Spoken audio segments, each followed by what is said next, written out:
तो कभी नेटो में अमेरिका का सबसे भरोसेमंद साथी रहा टर्की अब अमेरिका के लिए परेशानी की वजह बन रहा है।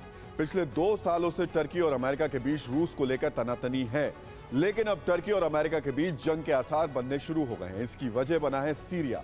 सीरिया में अमेरिका टर्की समर्थक बागियों पर बम बरसा रहा है। वहीं टर्की रूस के साथ मिलकर अमेरिकी समर्थक बागियों पर हमले का प्लान बना रहा है। अब सवाल यह है, क्या सीरिया की जमीन टर्की वर्सेस अमेरिका की जंग का मैदान बनेगी?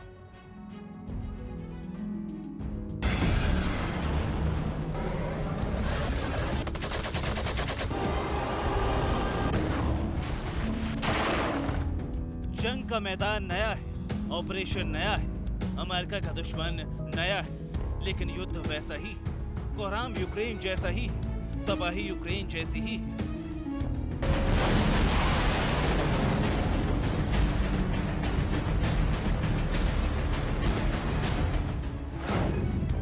जंग मैदान सीरिया, अमेरिका तुर्की में युद्ध छिड़ा।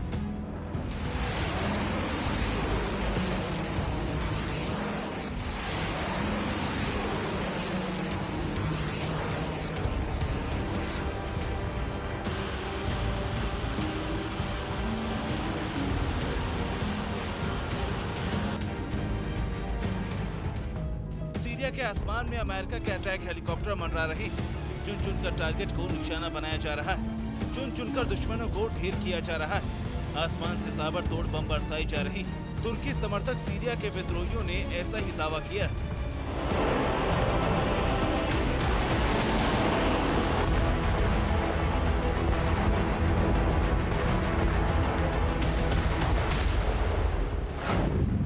तुर्की समर्थक सीरियन नेशनल आर्मी की ओर से दावा किया गया है कि अमेरिकी गठबंधन ने नॉर्थ सीरिया में ऑपरेशन को अंजाम दिया है। तुर्की बॉर्डर से कुछ किलोमीटर दूर अल हुमायरा गांव में अटैक किया गया। ऑपरेशन में अमेरिका में बने चिनूक और ब्लैक हॉक हेलीकॉप्टर्स भी शामिल थे।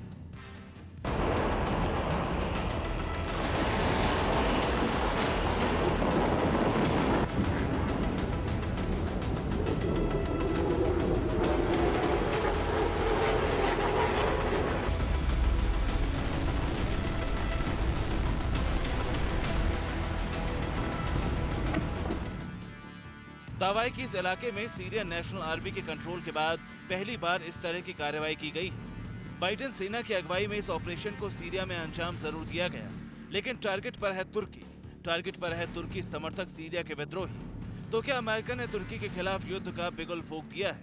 क्या तुर्की अब अमेरिका से बदला लेने वाला है? क्या अब यूक्रेन जैसा ही युद्ध सीरिया की जमीन पर होने वाला है? सीरिया में सालों से नए युद्ध की सुगबुगाहट है, क्योंकि सीरिया में अमेरिका के समर्थन वाला भी गुट है, रूस के समर्थन वाला भी गुट है और तुर्की के समर्थन वाला गुट भी मौजूद है।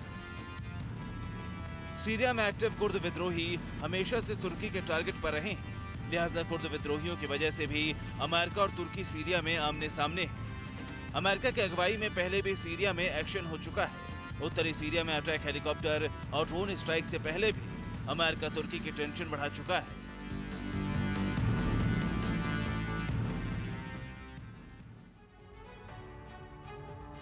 तो 5 मार्च 2011 यही वो तारीख है जब सीरिया के शहर डेरा में लोकतंत्र समर्थकों का प्रदर्शन हुआ था। इसी प्रदर्शन के बाद सीरिया में हिंसा का जो दौर शुरू हुआ वो आज भी जारी है।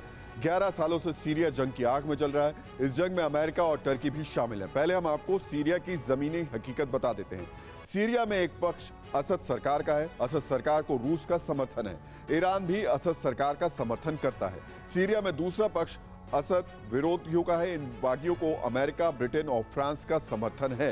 इन बागियों में नरमपंथी और कुर्द शामिल हैं। सीरिया में असद सरकार के विरोधियों का एक और गुट है। इस गुट में कट्टरपंथी ताकतें शामिल हैं।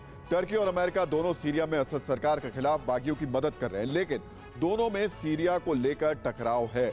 टर्की सीरिया के कुर्द बागियों का खात्मा करना चाहता है, इसलिए टर्की कुर्द बागियों के खिलाफ लड़ने वाले कट्टरपंथियों की मदद करता है, जबकि अमेरिका कुर्द बागियों की मदद करता है। अब अमेरिका कट्टरपंथियों के खिलाफ कार्रवाई कर रहा है और यही बात अमेरिका और टर्की के बीच विवाद की वजह बन गई।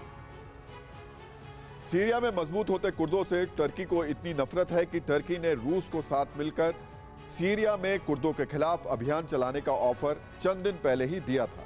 टर्की ने कहा था कि रूस नॉर्थ सीरिया में कुर्दों के खिलाफ कार्रवाई में उसकी मदद करे। बदले में टर्की रूस को यूक्रेन में मदद कर सकता है। नॉर्थ सीरिया में अमेरिका समर्थक कुर्दों का कब्जा है। रूस अक्सर इस इलाके को निशाना बनाते रहे, इसलिए टर्की ने इस अभियान में शामिल होने की इच्छा जताई थी। दूसरे शब्दों में कहें तो टर्की सीरिया में रूस के साथ मिलकर अमेरिका के खिलाफ मोर्चा खोलने की तैयारी में था। इसी बीच अमेरिका ने टर्की समर्थक बागियों के खिलाफ कार्रवाई भी की। तो सीरिया के कुर्द टर्की और अमेरिका के बीच अनबन की बड़ी वजह है। टर्की कुर्दों के खिलाफ है क्योंकि ये जानने के लिए कि हमें इतिहास के पन्नों में ये क्यों एक दूसरे के खिलाफ है, इसके लिए थोड़ा सा आपको इतिहास की तरफ जाना पड़ेगा। पहले विश्व युद्ध में टर्की की हार के बाद कई अलग अलग देश बने। इसमें कुर्दिस्तान का इलाका सीरिया, इराक, टर्की, ईरान और आर्मेनिया जैसे देशों में बंट गया। इन इलाकों में रहने वाले कुर्द अब अलग कुर्दिस्तान बनाना चाहते हैं। तुर्की में कुर्दिस्तान वर्किंग पार्टी कुर्दिस्तान के लिए लड़ाई लड़ रही है। सीरिया में इन्हीं कुर्दों के सहारे अमेरिका असद सरकार को बेदखल करना चाहता है। लेकिन एर्दोआन की परेशानी यह है कि कुर्द तुर्की में उसके खिलाफ हथियार उठाए हुए हैं। तो टर्की अमेरिका के नेतृत्व वाले नेटो का अहम मेंबर है। इसके बाद भी टर्की और अमेरिका में हर मुद्दे पर एक राय नहीं है।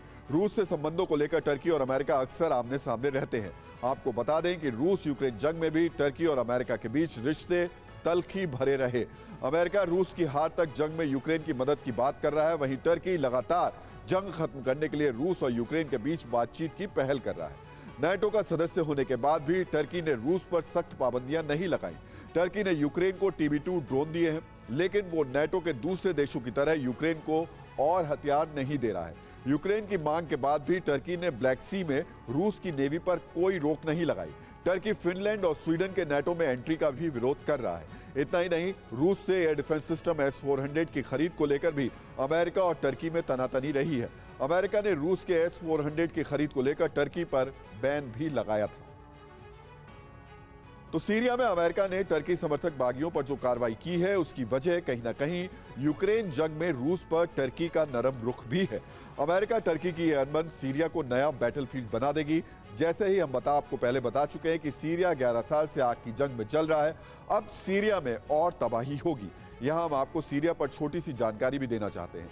11 साल की जंग में सीरिया में 5 लाख से ज्यादा लोग मारे गए हैं या फिर गायब हो गए हैं। 1 करोड़ से ज्यादा लोगों को अपना घर छोड़कर जाना पड़ा। यह संख्या सीरिया की आबादी का आधा हिस्सा है।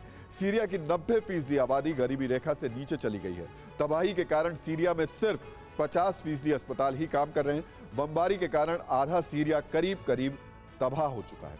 सिर्फ सीरिया के बड़े शहर अलेप्पो में ही 35,000 से ज्यादा ढांचे ध्वस्त हो चुके हैं। सीरिया के ज्यादातर सांस्कृतिक विरासत भी इस लड़ाई में बर्बाद हो गई है। यूनेस्को की वर्ल्ड हेरिटेज साइट्स में सीरिया के 6 स्थान शामिल हैं, लेकिन जंग में इनको भी भारी नुकसान पहुंचा है।